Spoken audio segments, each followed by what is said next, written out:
Welcome to the Wall of Soundtrack, a show where we discuss the music and soundtracks behind the very best TV shows and motion pictures. In this episode, we're going to be analyzing and discussing the music and soundtrack behind Menahem Golan's arm wrestling and sports drama film, Over the Top. Hey guys, just a quick few updates. I released a new episode of the Brewtune podcast where I pair Maryland Hard Rockers Clutch with their signature beer, the New Belgium Clutch Lips of Faith Dark Sour Ale. So be sure to check that episode out. I will also be releasing a new episode of the Wall of Soundtrack podcast where Cy and I analyze and dissect the music and soundtrack behind James Gunn's Marvel movie, Guardians of the Galaxy Volume 2. Be on the lookout for that episode coming your way. Over the Top is an arm wrestling sports drama film that was released in 1987.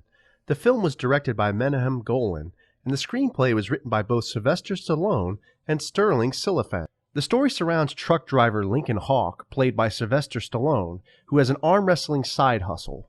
Lincoln rekindles a relationship with his son Michael Hawk after his mother unfortunately passes away. Together they travel the country and attend an arm wrestling championship, while Michael's uncle, played by Robert Loggia, does everything in his power to break the bond and bring the boy back. The film also had a cast of renowned actors, actresses, and professional athletes, including the following: Sylvester Stallone as Lincoln Hawk, Robert Loggia as Michael Hawk's uncle, Jason Cutler, Susan Blakey as Lincoln Hawk's wife, Christina Hawk, professional arm wrestler Rick Zumwalt as Bob Bull Hurley, David Mendenhall as Lincoln Hawk's son, Michael Hawk, and professional wrestler Terry Funk as Rucker. My returning guest for this discussion is Cy Shackelford. Cy is a writer for the entertainment and commentary website Action A Go-Go. You can follow his articles on the website www.actionagogo.com, and you can also follow him on Twitter. His Twitter handle is @Shack_House83. Cy and I had a blast doing this episode, and we hope you enjoyed as well. Here's my discussion with Cy on the music and soundtrack behind Menahem Golan's arm wrestling and sports drama film, Over the Top.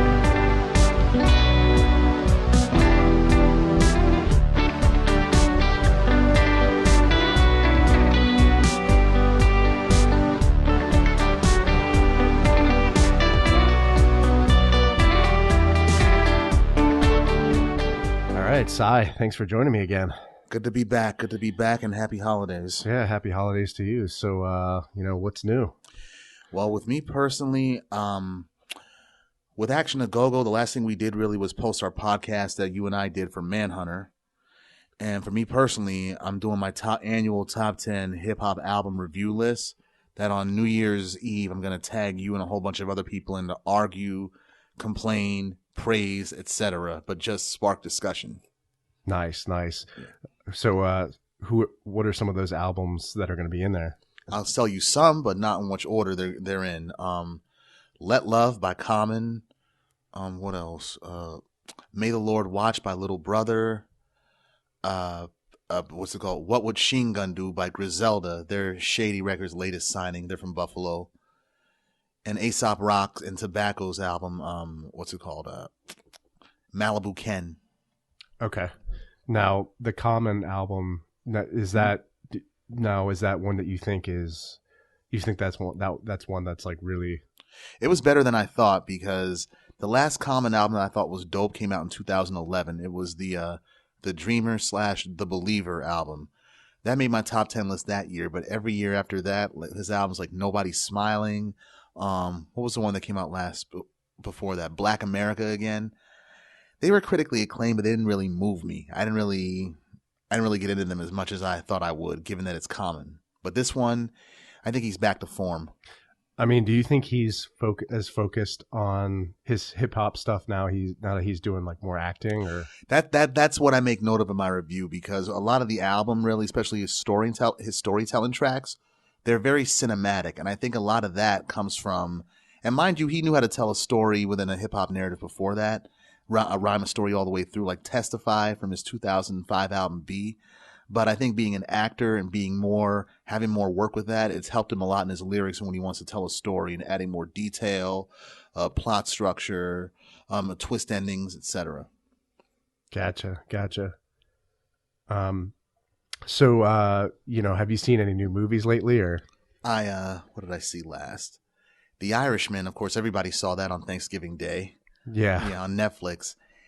People complain. I like the performances in the film, like Pacino, especially seeing Al Pacino in a Scorsese flick for the first time. De Niro, it was good to see him. Joe Pesci, he brought him out of retirement somehow.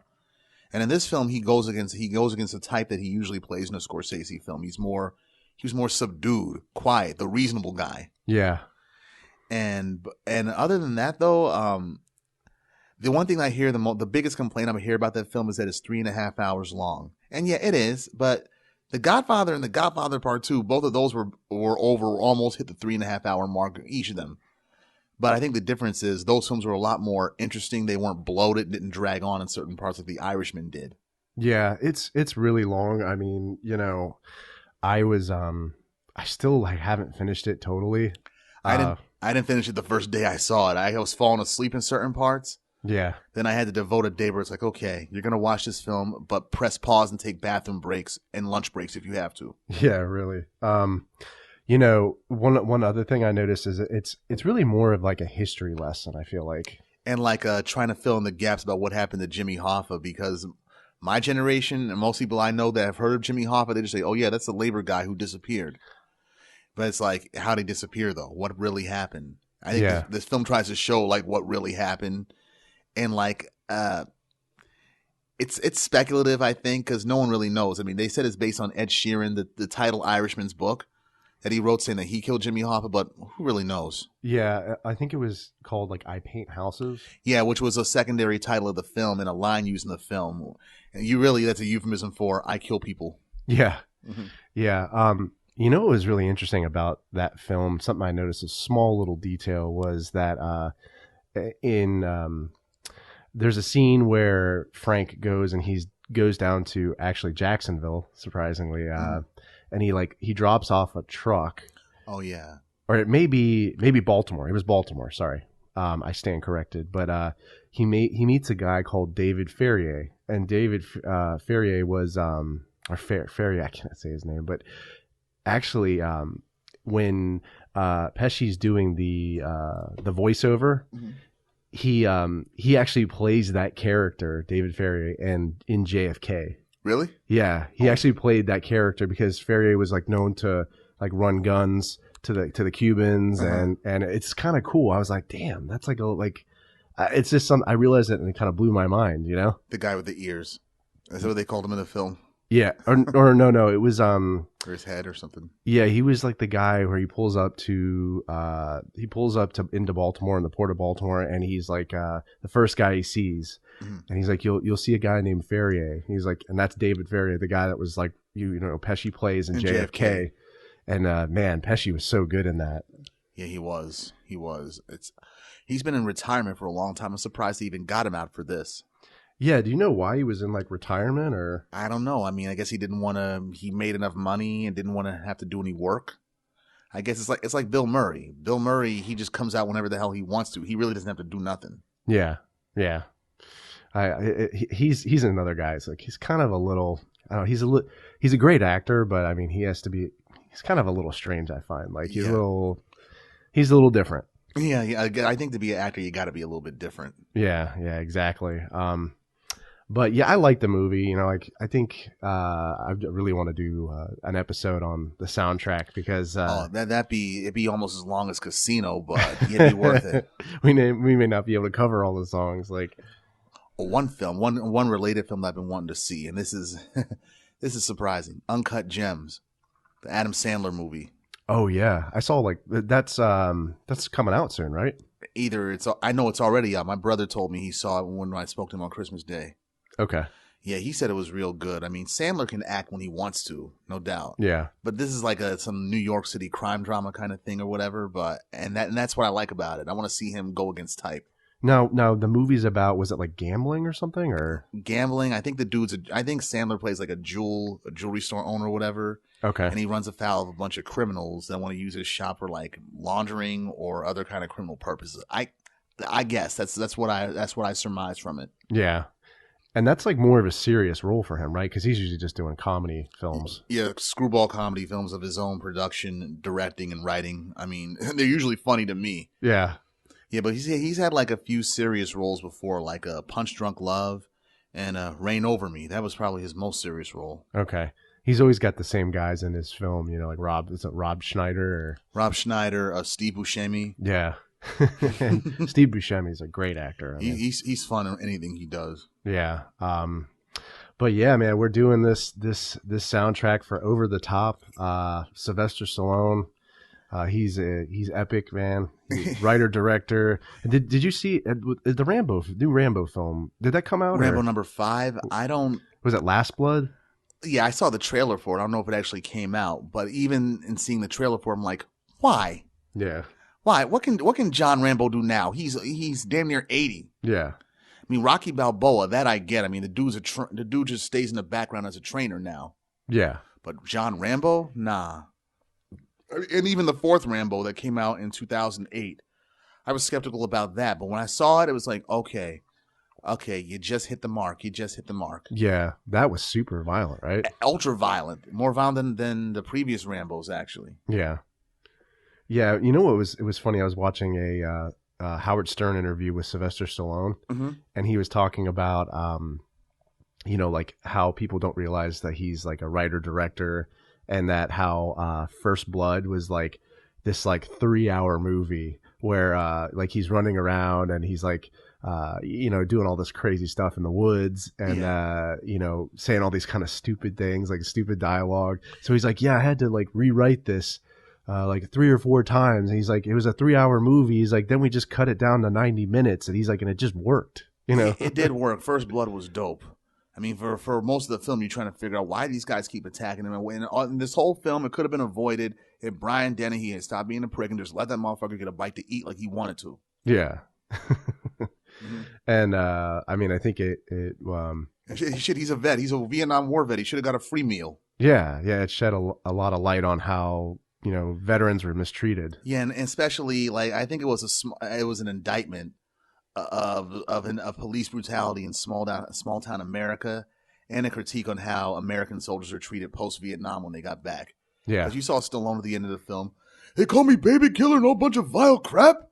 Yeah, I mean, yeah, that was. I think the movies like that and like some of the other epic war films like Platoon definitely were shining more light on how vets were, on what happened there. And what happened and. Yeah, but post-war, like The Deer Hunter or Born on the 4th of July, they shine a good light on what happened to American soldiers when they got back here. Born on the 4th of July, man, that movie, that's a tough one to get through, but it's really powerful film. It is powerful, yeah, almost more powerful than Platoon because it shows the after effects of war. Yeah, Oliver Stone, man, that guy's so epic. Yeah, I mean, he's a guy that was there, so people knock him for being like Hollywood's cocaine-addicted director, but hey, he's got experience to back up a lot of his films. Yeah.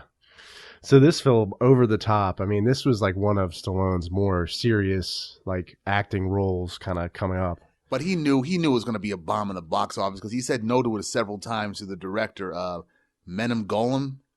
Menahem Golan, yeah, he said no several times until they hit his price, $20 million. Like, okay, I'll do it. It's going to bomb, but I'll do it. Yeah. It was funny. I was watching Joe Rogan's podcast and Jesse Ventura came on. And he's like, "Don't ever agree to do a film unless the money's right." Yeah. So I guess they hit his price, like you said. Yeah. For Sylvester Stallone. Yeah. At that point, yeah, he could command $20 million a film. Yeah. And it didn't even in the movie itself didn't even recoup in the box office at all neither.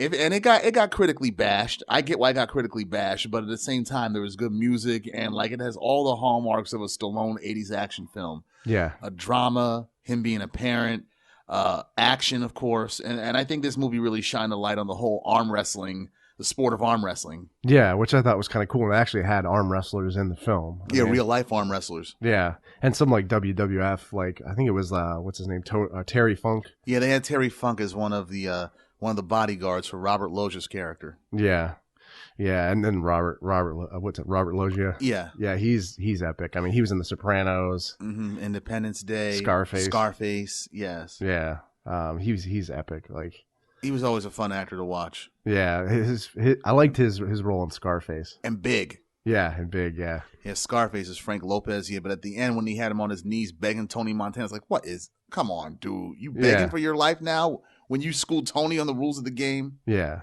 But then again, you tried to have him kill you. You took a shot at Tony and you missed. So this is what you get. Mm-hmm. Mm-hmm. Crash and burn, right? Yep. But yeah, man. So let's jump into this first song here. It's done in the opening credits. It's by Robin Zander, In This Country, lead singer of Cheap Trick. Oh, he is? Yeah. Oh, I didn't know that. Yeah. He's the lead singer of Cheap Trick, and what's crazy is like, I had to look that up because I was like, who is this guy? But what's crazy is I saw this band like last August. Oh yeah? Yeah, I saw them with Poison. And they were on the Top Gun soundtrack too. They sang Mighty Wings. Okay. Yeah. Cheap Trick, yeah. Yeah, so that was kind of cool, a little bit of trivia there. But and speaking of Poison, I just heard one of their songs, Something to Believe In. I heard that sampled in a rap song I recently heard. Okay. Yeah. Nice. Yeah, I mean this song again, nice opener. I feel like it fits well with the scene and the montage of the mountains and America pretty much. A friend of mine, when we were talking about the movie, he said the opening song is supposed to like reflect like America's heartland, I guess, or blue collar America. Yeah, because it juxtaposes when Lincoln Hawk, he's a truck driver, right? Yeah, and he lives on the road pretty much showers and cleans himself off by a water hose and like whatever materials he could use from his truck. Right, they juxtapose that with the boy who we later learn is his son at some upscale military school. Yeah. So it's like it juxtaposes the American military with the blue collar worker, but you don't know how they're connected until like 5 minutes later. Yeah, and I feel like this film is kind of trying to highlight like blue collar America, like you said, like Lincoln Hawk is a truck driver. Yeah, they don't really disclose why he went on the road to be a truck driver. I mean, he left his wife, didn't divorce his wife, but left her and her son. And the wife understands why he left. She always says he had his reasons. But we never really find out why. What specific reasons there were. What's it called? He said to Robert Loggia's character, his father-in-law, he said to him that you were tearing apart. That's why I had to leave. You were tearing us apart. Yeah. But how so? Yeah. I mean, the guy's an asshole, yeah, but specifics. Yeah, they didn't really. I wish they had kind of went a little deeper into that. Yeah, and because the kid, his own child, was pretty much poisoned against him by his grandfather. He spends most of the film, I hate you, or crying. And they should have a drinking game for this movie, Andrew. How many times he cries? Yeah, like take a shot of Doers for every time that kid cries. Doers. Yeah. Yeah, I mean he there's definitely some cheesy moments. Like there are plenty of them. And I just think like, the acting by him, like kid, I forget his name. David Mendenhall. Yeah, it just, I mean, you have to kind of cut him some slack. It's his first movie. Yeah. So, I mean, you gotta kind of set your expectations at a certain level, right? You got to, yeah. Yeah. When we look at the lyrics here, it says like, because in this country, our hearts are open. We are free to try again. When we see what will be, again, we will believe. I feel like that's kind of a theme in the movie. Stallone's trying to kind of rekindle his relationship with his son and win this arm wrestling competition as well too. Yeah, like he does both and he succeeded. Yeah, I think it's really about believing, right? Yeah, I mean, free to try again with his son. Yeah. So we go to our next song by his brother Frank Stallone, "Bad Night," and this is also kind of cool too. I mean, his brother, he's a musician. Oh yeah, he's had several work. I mean, he was in the first he was in the first 3 Rockies actually. Oh right, all right. Yeah, he had small roles in them and like songs that were added to the soundtrack. In the first 2 films, he was always one of the guys, one of the street corner singers or whatever, hanging around the bucket of fire. Oh, okay. Yeah, he was one of them. And the training scene in Rocky 3, the dude that was singing "Pushing, keep it ready for the night," that was Frank Stallone as well too. Okay, that's cool, man. And then he's done some like Staying Alive. That's what I was gonna say. Yeah, the song "Far From Over." Yeah, he did that. That was a John Travolta disco movie, or it was a sequel to Saturday Night Fever. Okay, it didn't do good in the box office. Yeah, I'm not a big fan of disco movies. Saturday Night Fever might change your mind. That movie was dope. Oh yeah, yeah. As was the soundtrack. Okay, cool. I'll have to check that out. But yeah, Frank Stallone, Sylvester Stallone's brother. Yeah, when they walk into the bar to grab some food. Yeah, this song comes on in the restaurant. It's definitely a biker trucker restaurant. Yeah, because what's it called? The boy just comes in there and has his whole like what's it called? Stuck up waspy attitude. Yeah. For a man who exercises, you don't know a whole lot about nutrition and good food. I'm like, shut the fuck up and eat a steak for God's sake.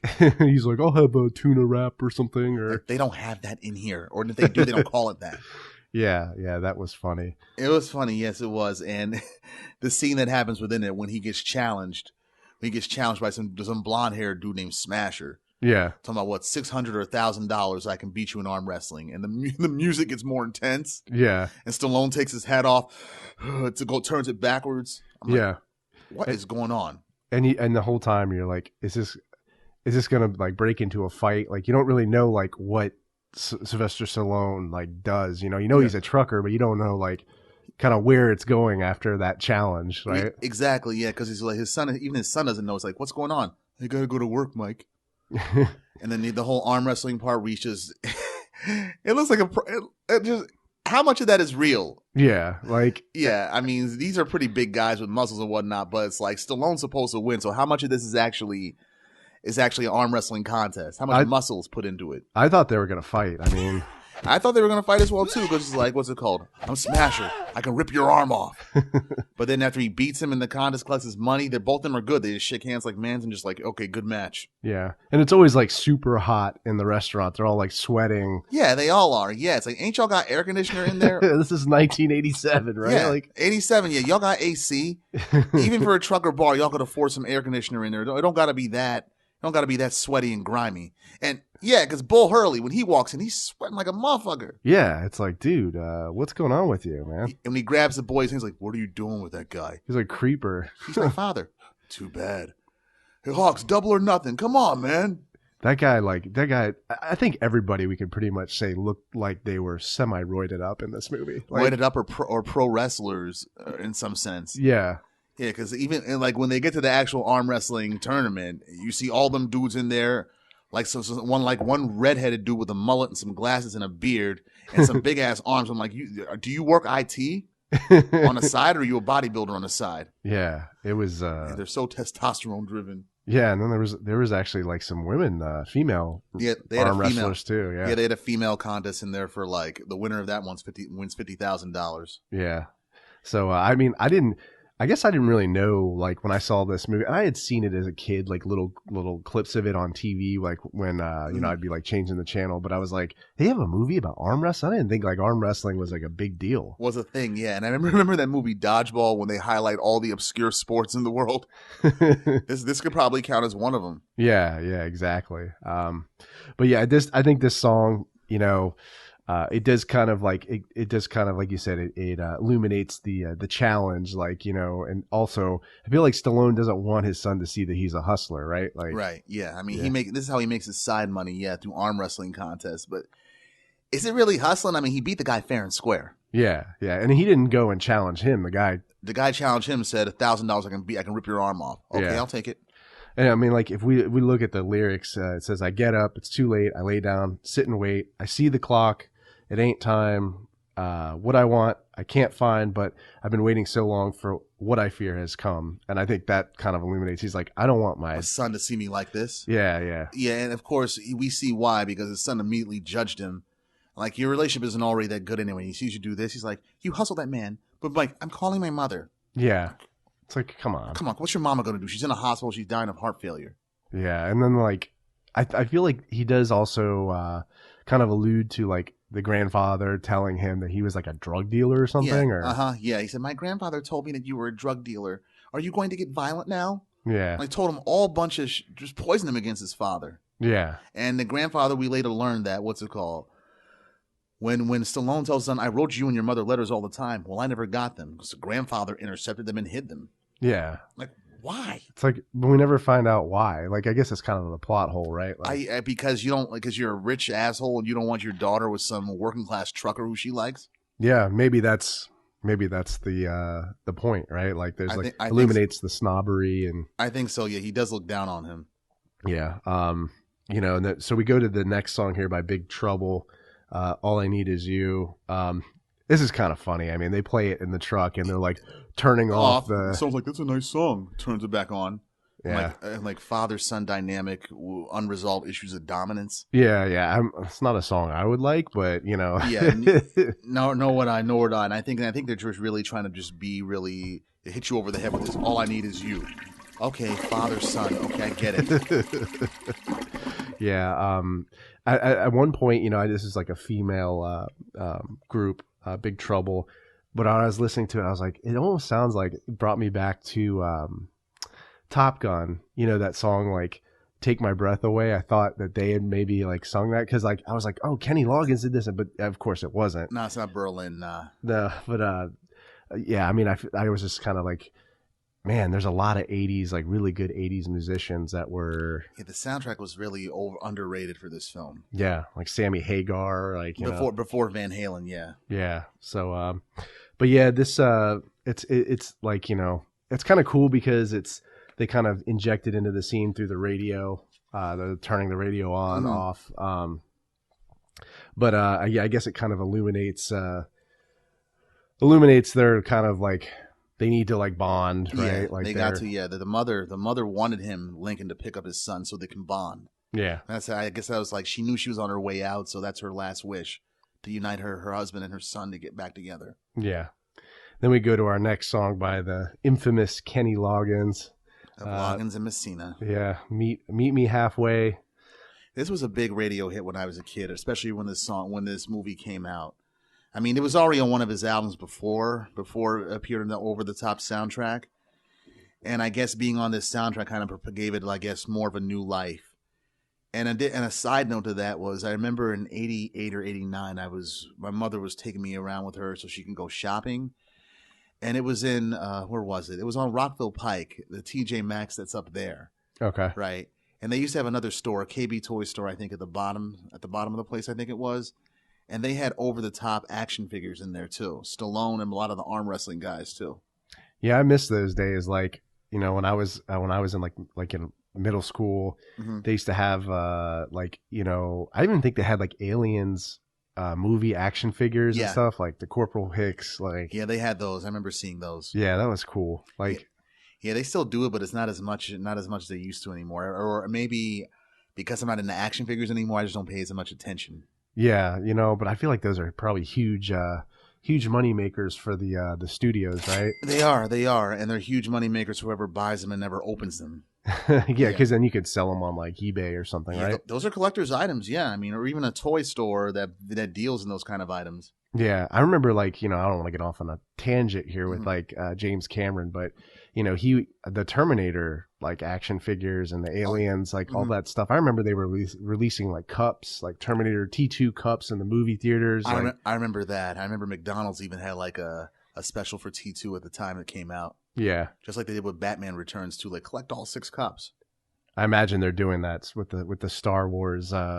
Oh yeah, they're trying to milk this cow with a big marketing campaign. They probably got stuff in 7-Eleven, like how the Hulk, the first Hulk movie did in 2003. Yeah, how they had a marketing campaign all up in there. Yeah, like a Hulk Slurpee. And then now Disney owns Marvel, so I imagine they're trying to milk everything out of all that. Everything they can. And speaking of which, you know what I just learned? Deadpool. Now that Marvel Studios has all those properties back, Fox and Fantastic Four and X-Men properties, the next Deadpool film is going to be under the MCU. Okay. Yes, but that's going to be, since MCU is Disney, and the first 2 Deadpools were released under Fox and were pretty much beyond rated R, will Disney put a movie out of that caliber, or will they go beyond that? I don't think.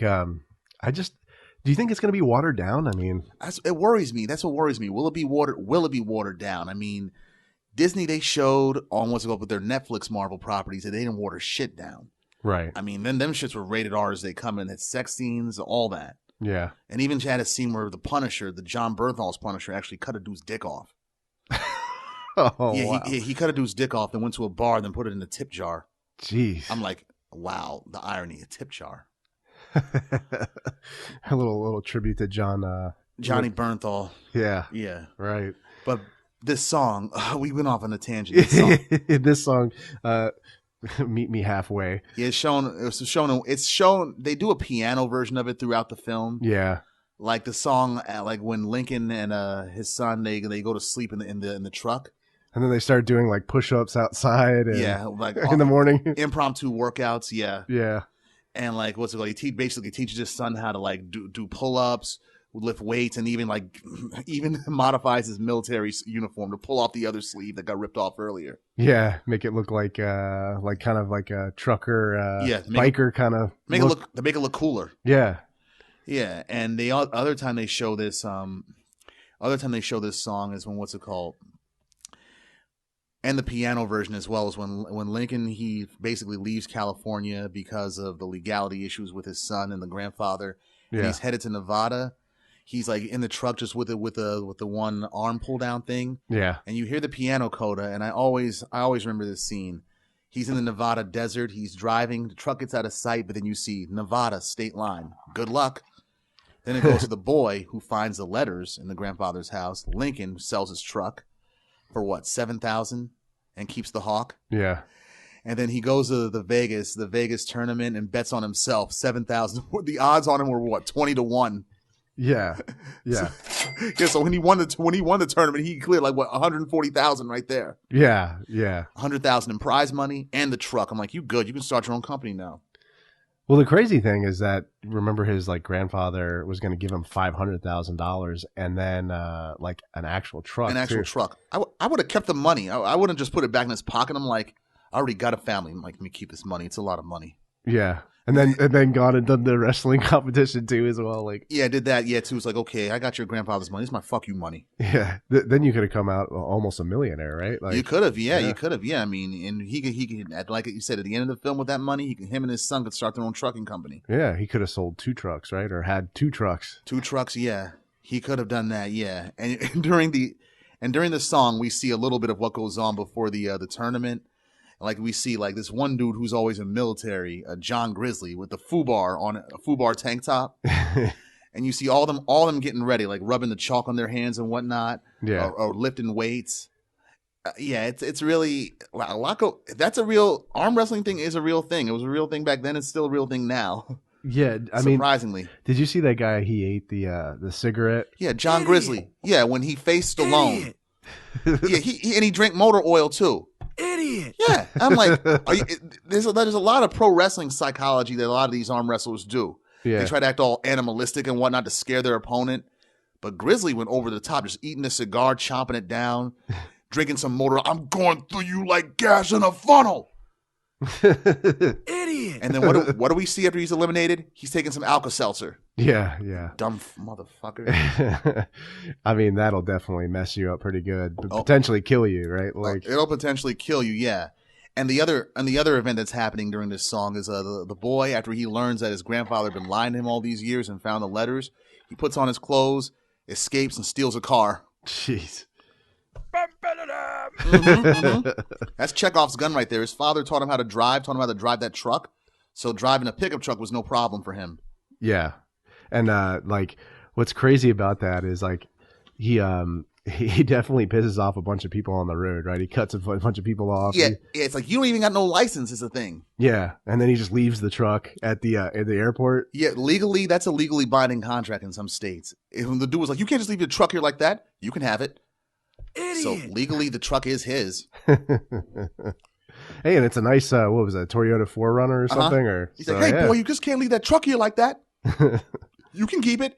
Hey, come back here. Come here, you. Dude, you just got a new truck, all right? Yeah. It's like, take it easy, man. Mm-hmm. I think he's probably more money. He'll probably make more money off of that truck, right? Unless, what's it called? The grandfather took it back because what's it called? When they found him, the next scene is like, what's it called? There's Mr. Cutler's truck right there. Come on, let's go get to his plane. Yeah.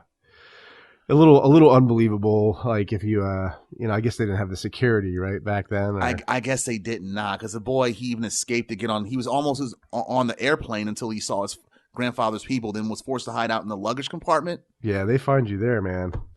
Yeah, they take you down. Well, they take you down, yeah, but his plan was successful. And did he have any cash or money on him? Because he must have. Because what's it called? He got a taxi cab and was going to the hotel where the tournament was taking place at. Yeah. We fast forwarded so many scenes already. We're back to Sammy Hagar, his song "Winner Takes All" when they go to the trials. When the actual tournament begins. Yeah, that was the coolest scene in the whole movie.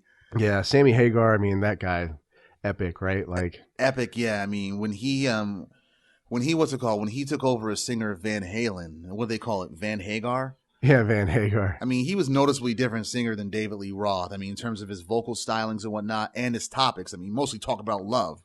Yeah. So it was a kind of a different turn for Van Halen, because Van Halen, I felt like, was kind of a party band, right? They were, yeah. I mean, then they became more hard rock with Sammy Hagar up in there. Yeah. But no less, they weren't bad after that. Yeah.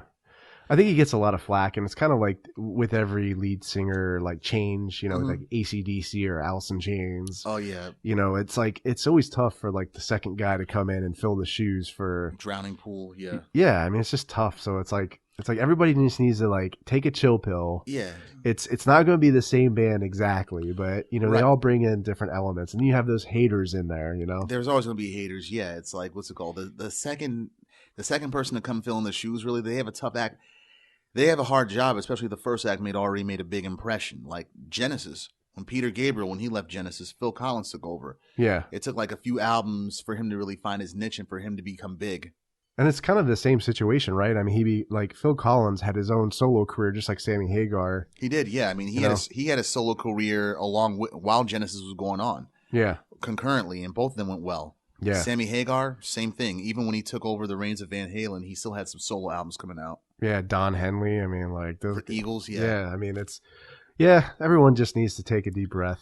Oh yeah, they calm do. down. Yeah. They do. Yeah. But this scene right here, the arm wrestling scene, we see Stallone crush everybody.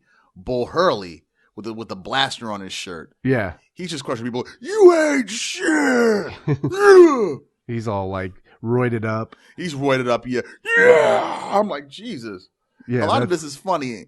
And the German dude that got his elbow dislocated. Yeah, he's running over to the medical tent. Yeah, he didn't even run over. It's like we saw his arm get dislocated. It's like, what the hell? It's like he didn't even register it at first. He's holding his hand. It's like it took a few seconds for you to register that pain. Yeah, and it's crazy, man. Like I love when they do the little interviews in the middle, and like they had Bill Hurley. Yeah, Bill Hurley there, and he's got the prison guard hat on. Las Vegas Correctional Facility. I drive trucks, break arms, and arm wrestle. It's what I love to do. It's what I do best. Yeah, and it was believable. I was like, he looks like a prison guard, man. I wouldn't mess with that guy. Like, he probably is. I mean, as big as those arms are, bulky. What else was he in? He was in Batman Returns. He was like the Penguin's henchman or something, or bodyguard. One of his henchmen, yeah, that the Batman just put a bomb onto, then ran away. and Major Payne, the Damon Wayans movie too. Okay, yeah. Batman Returns, what a good movie, man. That movie frightens me still. It's like, what's it called? It's like what happens when they said, okay, Tim Burton, you did good with the first one. Now here's some more money. Do whatever the fuck you want. Yeah. He made it more gothic, more disturbing, especially what's-her-face's character, Michelle Pfeiffer's Catwoman. Yeah. I'm like, just frightened. I don't find that sexy. Yeah, she's scary. You know who else is scary is Danny DeVito's character as the Penguin. Like, he bites that dude's nose. I was like, whoa. Yeah. Like, you never saw that in the first film, like any crazy stuff like that. Nah, you didn't. And the Penguin was really, it's like he had Arrested Development.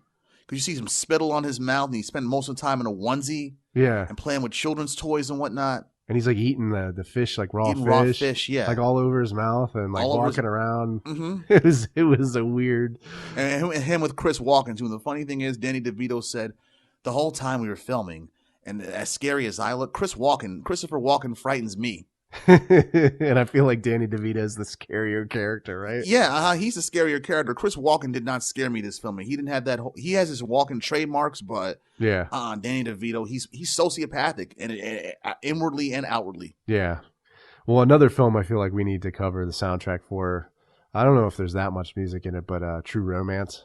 Yeah, we could cover that. True Romance and Chris Walken is so epic and doesn't have a very huge part in the film, but it's like that one dialogue scene with Dennis Hopper. The Sicilian scene, yeah, that they apparently did in one take. That was beautiful. That was beautiful, especially and them two are veteran actors in there too. So no, it wasn't Tarantino that directed it. He wrote it. It was Tony Scott. Tony Scott. Yeah. Yeah. So like, okay, do this part right here, and I'll just take whatever works. Yeah. And the whole thing worked. It was brilliant. It was brilliant. It was brilliant. I had a friend of mine. She was watching it with me the other day, and I'm like, okay, just watch the subtleties in their facial expressions. Watch why he asked for a cigarette, even though he told the other guy he quit earlier. And what's it called? And Walken's expressions, like when he says Sicilians are spawned by niggers, and Walken's like, "Come again? Come again?" Because he knew he was telling the truth. Because what's it called? He said before that Sicilians are good lie detectors.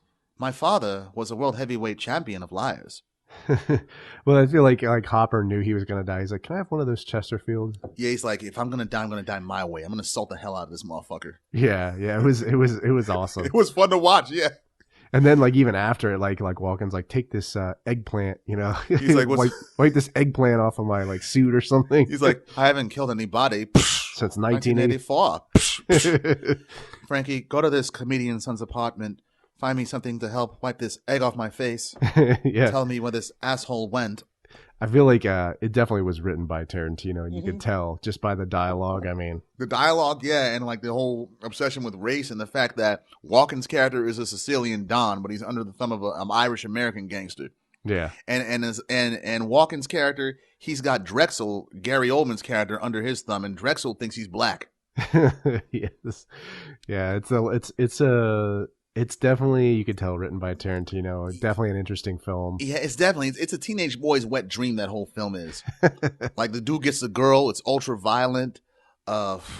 And he works in a comic book store too. Yeah. Rest in peace, Tony Scott, man. That guy was, such a great director, like so underrated. So underrated. Yeah, it's mental health, it's a bitch. Yeah. So we go to our well, I don't think we didn't really finish on Winner Takes All. Well, let's finish a little bit of that. Yeah, they said winner takes it all, loser takes a fall. Yeah. Fight to the beginning of the end. Yeah. Winner takes it all until he breaks the fall, and he'll make it over the top. Yeah, and I mean it has essentially the title of the film. The title of the film in there, yeah. Yeah. And it's really fun to watch. I mean, the scene, it's like it gets you hyped. The music and the whole arm wrestling thing, the testosterone, the sport driven aspect of it. Yeah, it gets you hyped. Yeah. Yeah, it's got that kind of Rocky feel to it, where like you see him like training and getting ready and kind of amped up, and all his moves that he does. Like Stallone, he tore off the sleeves of his shirt that he had on, and just every time he arm wrestles, he turns his cap backwards. Yeah. And then like the interviews that they have with the arm wrestlers and the scene that happens after this, where Stallone describes why he puts his hat back and whatnot. Yeah. He's like, it's like I do a switch, and I feel like a truck, Like of all the interviews that happen, I feel like his is the most like deadpan. Like it's just like so underwhelming. He's like, yeah, I'm pretty much doing this for the money. Pretty much. Yeah, I need this truck. It doesn't matter. I need the truck. I'm like, yeah, you're gonna be out 7,000 if you lose this tournament too. Yeah. So it's like everyone's all amped up, and then you get to like the main character, and he's like, I just need the money. Yeah, I mean, Bill Hurley, he's kind of just like deadpan too. The rest of them in the interviews are all hyped up. John Grizzly, the FUBAR joint, he was like, whoever it is on that table, I don't care who it is, they're my mortal enemy. I hate them. Carl Adams, the Canadian with the short hair and the beard. Yeah. He sounded really arrogant. He's like, I should be able to blow him away really easy. There's a lot more technique involved. And you can't beat experience. Well, you got your ass kicked by Bull Hurley in the semifinals. Yeah. And when he slammed his hand down like that, to beat him, and dude practically yelled and screamed like he was crying. Yeah.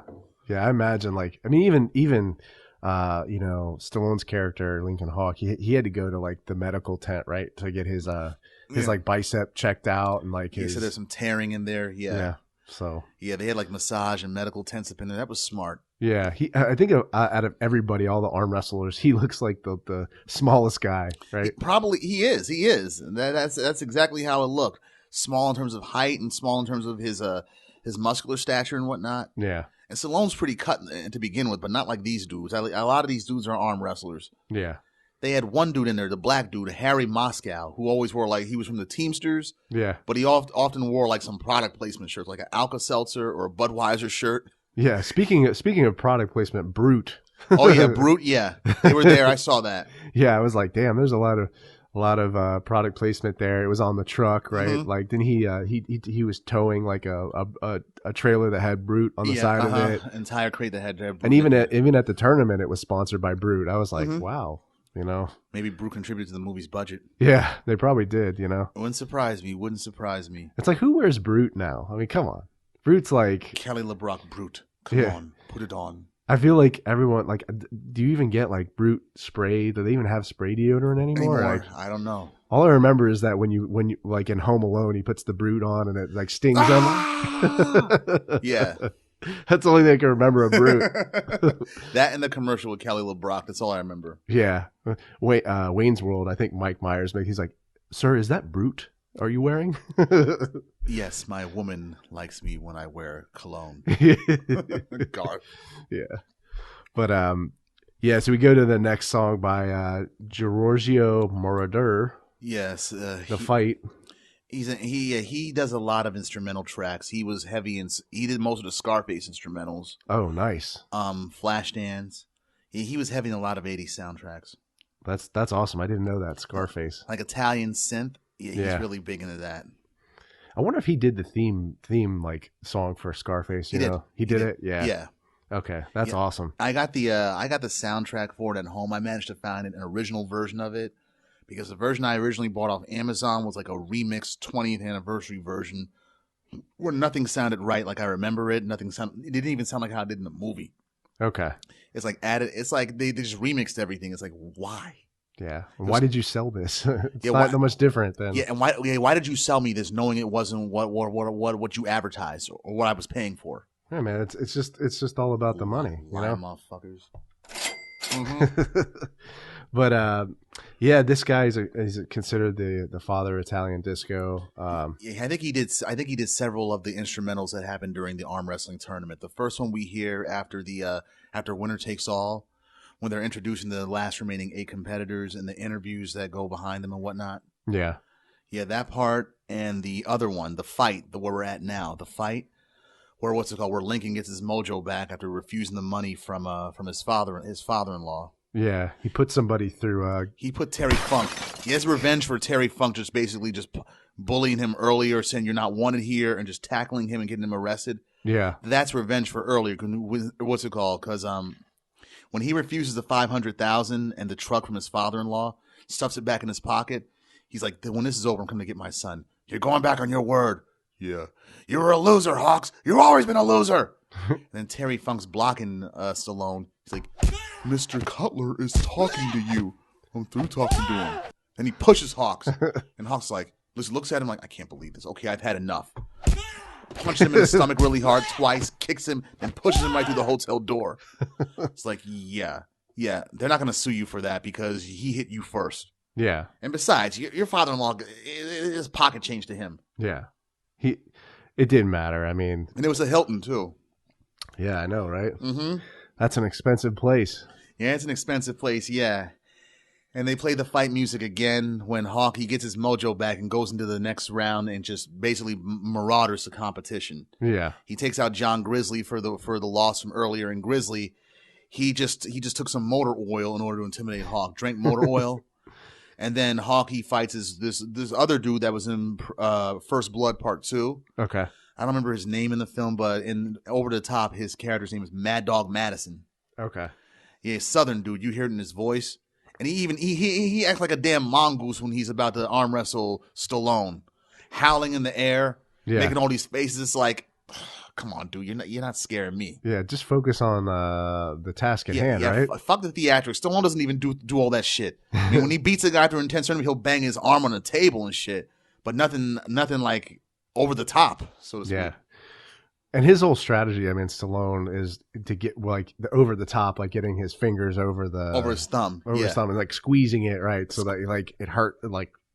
I mean, it's painful. I would imagine painful for the other person, so that they get so weak enough that he'll just have no choice but to slam him down. Yeah, and it works. It works. I don't think that doesn't work in real life though. I tried it. I've arm wrestled people based on what I saw in this film, and like, nah, none of this shit works. Yeah, they don't call it a movie, right? For nothing. But we'll go to our next song here. Larry Green, "Take It Higher," and this is after Lincoln wins the tournament. He got his son back. Yeah, and they're thinking about just starting their own trucking company. And Lincoln puts the Hawk from his old truck on the new truck. Because the son wants to name it. I think we should name it just Son and Hawk. That's what we should name our company. That sounds all right, but how about Hawk and Son? Hawk and Son? Yeah. I like it. Hawk and Son. Come on, let's go. Then the music cues. Yeah. That kid's so stuck up, man. Yeah, it's like, dude, I mean, even Stallone calls him out for that early in the film when he tries to get in the arm wrestle those boys. Yeah. That's an example of when we should take a drink right there. Yeah. What's it called? The boy he loses the arm wrestling match. And his first reaction is to cry and just run outside. Yeah. Like, if you wanted to humiliate me in there, you did it. Grandpa always said you were a loser. And now you want to make me into a loser and I hate you for it. Like, shut the fuck up. Yeah. Stop being a baby. Bitch, stop being a bitch, yes. Like, you lost in there because you didn't, like Stallone told you didn't have the confidence to beat that guy. But then he goes right back in there after all that, wipes his eyes and beats the guy. Yeah. It's like, okay. Okay, and that guy looked like he should have just beat you considering how skinny your arms are. Yeah. What I was surprised is that this kid went to military school, but he looked scrawny. He didn't look like he was working out. Like, yeah, he has like a total spoiled rich kid. Yeah. Yeah, like, did you do anything? The military school didn't toughen you up at all. Yeah. I was a little surprised by that. Yeah, kind of think of it. Yeah, there's a lot of logical inconsistencies in the film. But then again, it's Stallone. If he writes something, yeah, it's going to be plenty of the things you can pick apart. Yeah. I think he's like, he's going towards a certain theme, right? Like the action, like sports theme, the Rocky. I mean, Rocky's not like it's not like a Michael Mann film, right? I mean, it's like, it's not a Michael Mann film. It's not complex. Yeah, it's not complex. It's got subtext, but it's not complex. Yeah. Like the fourth one with the whole Cold War shit. Yeah. Mm-hmm. Yeah. So I don't know. I mean, you have to take it for what it's worth, right? Like, yeah, you just got to watch a movie for what it is. Take it for what it is at times, really, and not just let the details or lack thereof bog you down. But sometimes you just can't help it. Yeah, I think Stallone, for me, like, I think he's so great because, like, he wrote that script, the Rocky script, and then just like, was essentially offered money to sell it, and he was like, "Screw that, I'm not going to sell it unless I can be in it." Unless I could be in it, and then he like made that into like a smash hit. I mean, the movie's it's even spawned onto another like spin-off, with Creed, and I mean, the guy is just like he's successful, he's super successful. The guy's super successful, yeah. And Rocky, that came about when he was homeless, pretty much. Yeah, I mean, he had to sell his dog.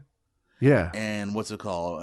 And when he found out the script was going to be sold, he's like, I want to be in the I want to be in the movie. I want to be the title character. And if he didn't do that, we probably wouldn't even hear Sylvester Stallone today. Yeah, I mean, he's been great with movies, not so great with his marriages.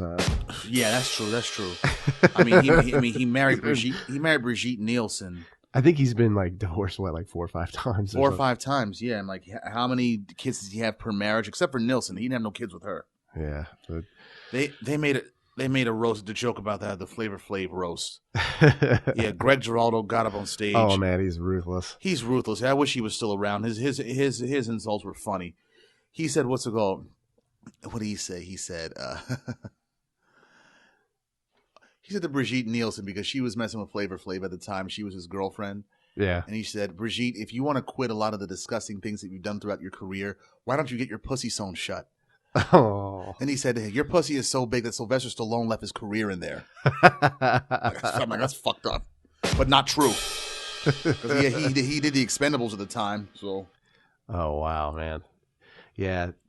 Giraldo will definitely be missed, man. Some of his roasts were just incredible, and the guy just thought differently. I mean, he was on a different wavelength, I think. Then he was a digger, an archaeologist. He would just keep digging and mining until he found something that he could work with and connect it somehow in a brutal way. I think he was so much different than like these other comedians. Like there's some comedians like Dane Cook who's like I call him the ADD comedian. Like he just like he's not like funny to me. He's just very theatrical, and then like like I think he's like a 5-year-old. Yeah, he kind of just he's people like him because they I feel like they have a short attention span and they need to like be entertained constantly. Yeah, and he knows he can do that just by jumping up and down and like doing a bunch of physical shit as opposed to saying a joke that's actually incisive or funny. Yeah. Yeah, because I remember I said once, Dane Cook, he is to stand up what Larry Flynn is to standing up. Yeah. The and I mean like it's just like other comedians too. Like I'm sorry, Kevin Hart. I'm not a fan. Kevin Hart's not funny on stage. Not a fan. Like I just can't get into it. He's not funny on stage. A lot of comedians, they're not funny. They're funnier in movies than they are on stage. Like Chris Tucker, Mike Epps, Kevin Hart. Yeah. Or who else? Or no, Chris Rock's the opposite. He's funnier on stage than he is in movies. Yeah. I don't know. I can't get into his comedy. I don't. It's like you put him up against Dave Chappelle or like Chris Rock. Chappelle, it's just they're like funnier. Yeah, I mean, it's just no question. There's no question. And Chappelle, he just delivers a joke so calmly and so casually. He doesn't have to go over the top. Yeah, he just delivers it with like a straight face, and it's like, ouch. Yeah, damn. he'll just be up there smoking a cigarette or something, and be talking casually to the audience. But it's like he writes. He's a better writer, I think, than like Kevin Hart or like Kevin Hart's is way too. He just uses his voice a lot and a lot of physical. A lot of loud shit is what he does. Yeah, and jumps up and down and like runs across the stage. And like Chappelle said, what's it called? My punchline could be, I kicked her in the pussy. The whole audience will laugh. Yeah. He's right, though. It was funny. Yeah. I mean, he's just got a gift. Him and Chris Rock. Chris Rock, I thought, man, I was like, who's better in this equation, right? Chris Rock or Dave? I was like, I don't know. I left Chris Rock's show being like, I think he's going toe-to-toe with Dave right now in terms of like, the comedy that they were putting out at the time, and around 99, early 2000, really. What's it called? Chris Rock. He was the funniest man in America to me. Bigger and Blacker. That was one of the funniest stand-ups I've ever seen. Yeah. What's it called? When he goes about the difference between men and women and talks about like race, especially race. He makes some funny observations about race. Yeah.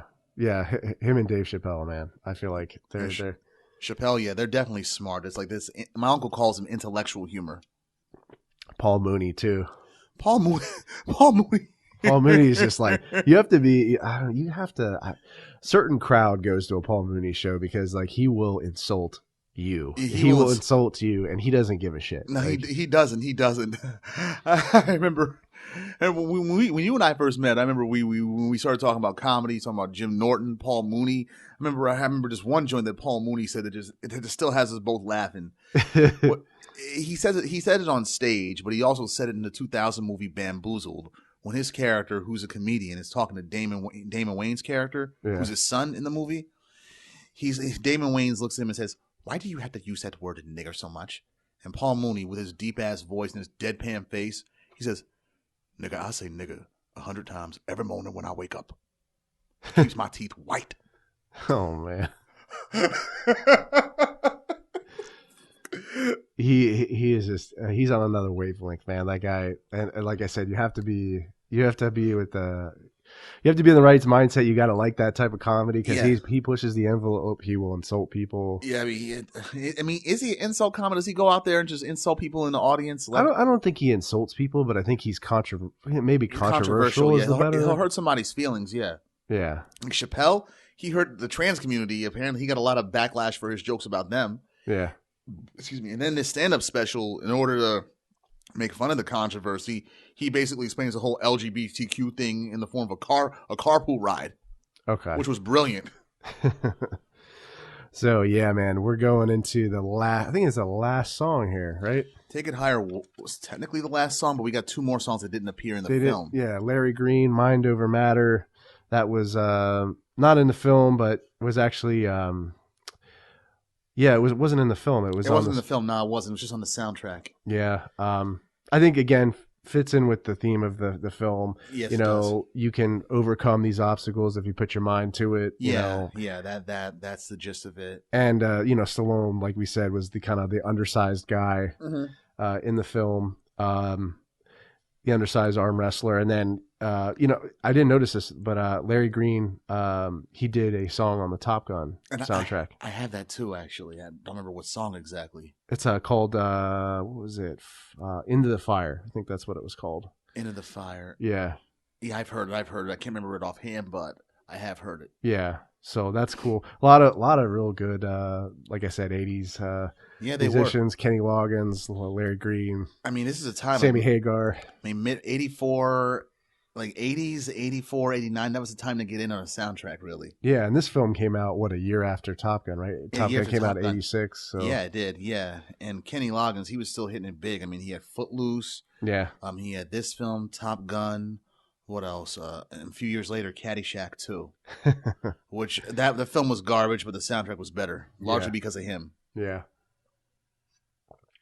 And then our next song is by Asia, Gypsy Soul, excuse me. This wasn't in the film? I don't think so. I thought it was in this. I thought it was the song they use, like after Hawks beat the Smasher in the bar, right? And everything goes back to normal. I thought they played this song, Gypsy Soul. Is that before? Was that right? Like right before, or when like they go into the telephone when he calls his wife, like Lincoln Hawk calls his wife, or before. Okay. Yeah. All right, maybe I goofed on that, but it's possible. I mean, I remember hearing a song that sounded just like this one, right at that scene. Yeah, I guess it's an English progressive band. This is more of an instrumental though, right? Like no, it wasn't. No. It was a song with lyrics and a hook. Okay. A progressive band though with a hook though. That's interesting. But then again, look at Genesis. Yeah. I feel like the song titled Gypsy Soul kind of fits in with Hawk being a truck driver, moving from place to place. He's a nomad. Exactly. And he's got to like sleep on the road too. Yeah. That's tough dangerous. Lifestyle. Tough lifestyle, you know. I mean, I slept in my mother's car once because I was too lazy to go inside after a night of drinking. And Lord knows she was mad at me for doing that, but nothing happened. Yeah. Yeah. Yeah, you got to be careful with that, you know, like make sure at least you roll the windows or crack the windows, right? So you don't suffocate. Yeah. There's only so much air in the car to begin with. Yeah. But yeah, dude, this film was good. I'm glad I watched it. I learned a lot about different 80s musicians, and it's kind of getting me pumped to see the next Top Gun. Oh yeah. We were talking earlier. Yeah, I want to see that as well too. Even though it's been 33 years since it'll be 34 years since the previous one actually, by the time it comes out next year. Yeah. But I'm interested to see what they do, if they pay any kind of homages to like the old previous film, like mention the characters from there too. Yeah.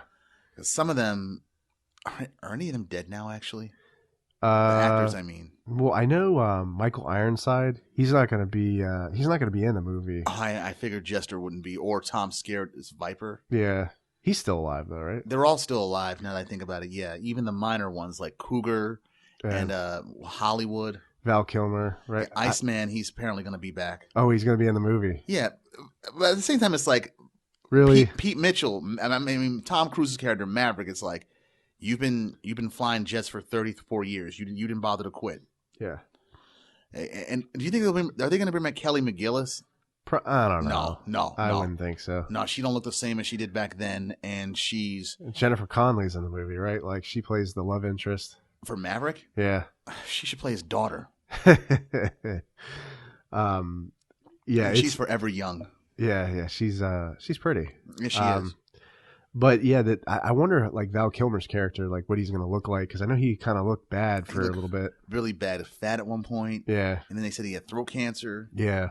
So it's like, and Val Kilmer hasn't been in anything in a long ass time. Yeah, and he was a big box office draw at one point. Yeah, I mean he was in Heat. He was in The Saint. Yeah, Batman Forever, Willow. Yeah, was he? No, he wasn't in True Romance. No, yeah, he was. He played Elvis. Elvis. Yeah, that's right. He's been in a lot of films, man. He has Real Genius. Mm-hmm. Yeah, I don't think he was that bad of a Batman. Not the best, but not the worst. Better than George Clooney. Yeah, exactly. Clooney played himself. What do you think about what's his name? Jennifer Garner's husband. Was it Ben Affleck? I think Ben Affleck. He's a good older Bruce Wayne, and he's one that finally got the voice right for Batman, because the voice as Batman, he was actually scary. Yeah, and that's one thing that was missing. That would have made Christian Bale's Batman perfect if you actually had a scary voice, not a comically raspy one. Yeah, Bale was like, "Where are the others? Swear to me." Yeah, it was just stupid. Like how over the top he was, Bale. Yeah, and Bale doesn't have to go over the top. It's like you could have thought of something better. Yeah, I mean, he could have gone a different way. Like, and that's what I liked about Michael Keaton's Batman. He was just like so chill. Like he's like, you know, I don't. Never It was almost mysterious. Yeah, Like, never raised his voice. Never went out of control. I mean, when he was beating the hell out of the Joker at the end of the film, you get that 'cause that's like personal revenge. Yeah. But it's like Keaton's Batman, like never raised his voice, no nothing like that. Never was out of control. Yeah. Never over the top. Yeah. Yeah, and remember for that Batman, because Keaton was a comedy actor, it's like they had to do a screening, like show the audience, show like the public a little something, a little snippet of him as Batman. Yeah. Just to like, okay, just to prove that he's a real deal, here's a little snippet. And it shut people up. It's like, okay, now y'all shut up. He can do it. Yeah. And the funny thing, he's short too, so he's probably standing on stilts in every scene he has with Jack Nicholson. Yeah. Tom Cruise too. Yeah, he's a peanut. He's short. Yeah, I mean, you see in the scene where he first meets Val Kilmer, it's like, damn, Iceman, Maverick. Maverick's really short. Yeah. Shorter. He's shorter than his Rio. Yeah. Goose. Yeah. And then I guess his son, right? It's going to be in the film, Goose's son. Goose's son. Yeah, I doubt they'll bring Meg Ryan back. No. She really didn't have that big of a part. Like, I mean, like she was like a small little supporting role. Oh yeah, a lot of the women didn't have that much of a part in the film. Yeah. At all. Nah.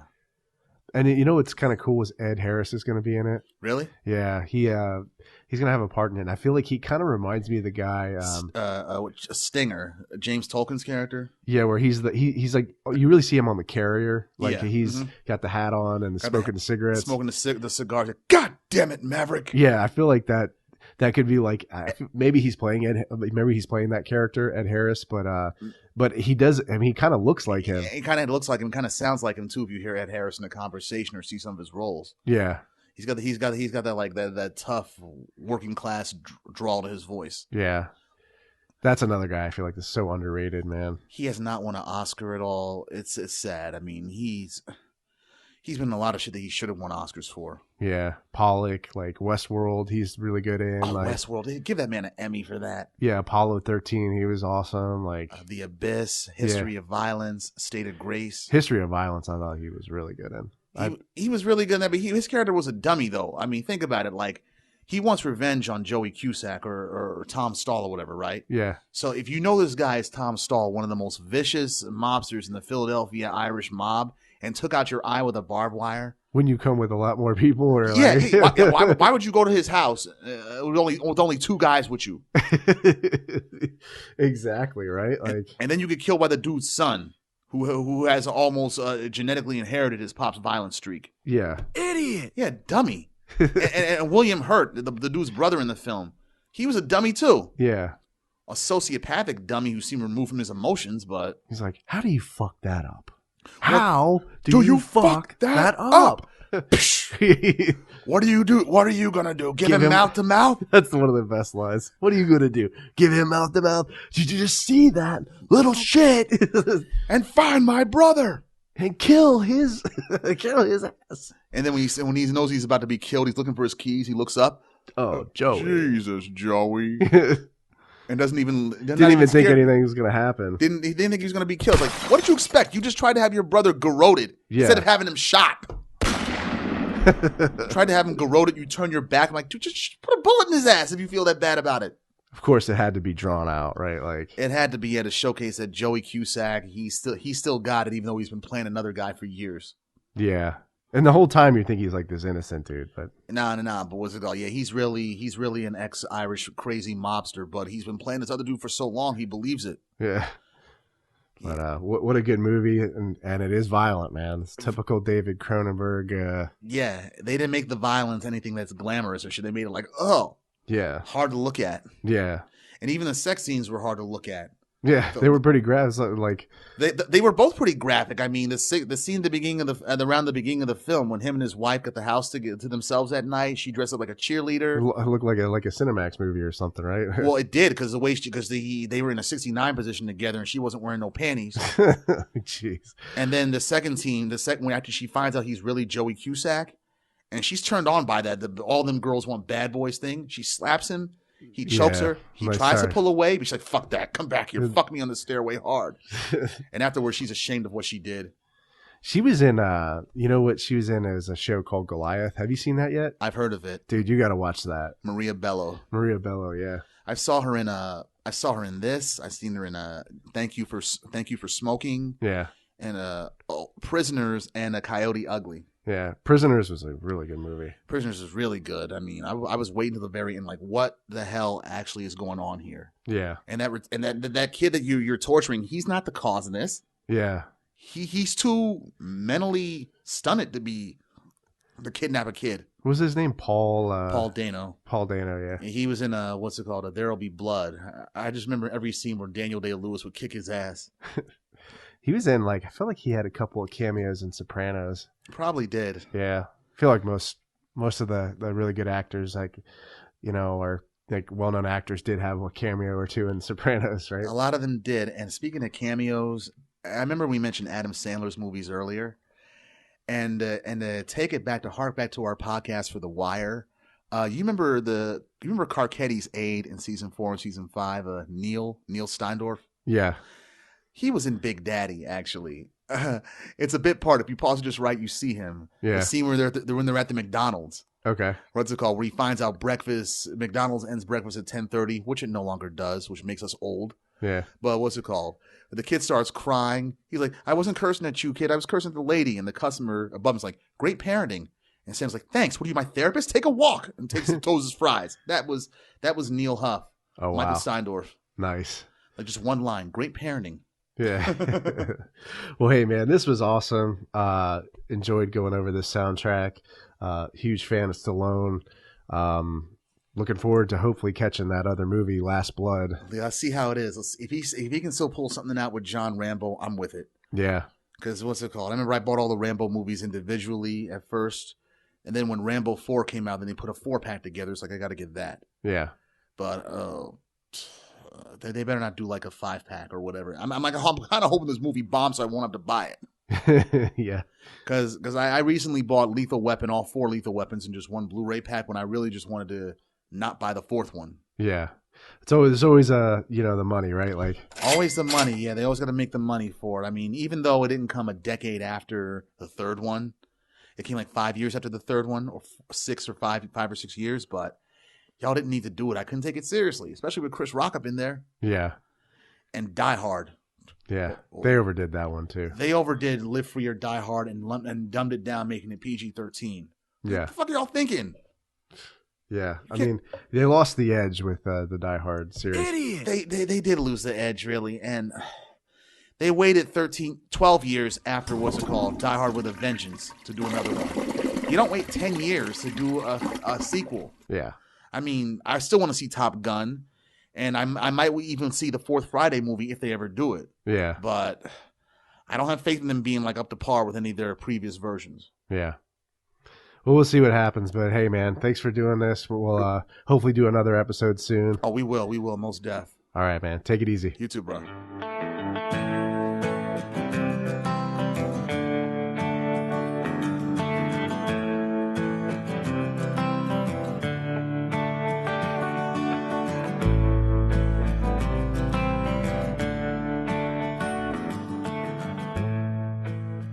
This podcast is available on my YouTube channel, Rotunes Reviews. It's also available on iTunes, Spotify, SoundCloud, Stitcher, and other major podcast distributors as well. So if you don't mind, please leave me some feedback. I'd really appreciate that. If you'd like to connect with me on social media, I'm on Facebook, Twitter. My Twitter handle is @RotunesRevs. I'm on Instagram, and I'm also on the Untapped app. My username is Brewtuned. This is Andrew signing off. Cheers.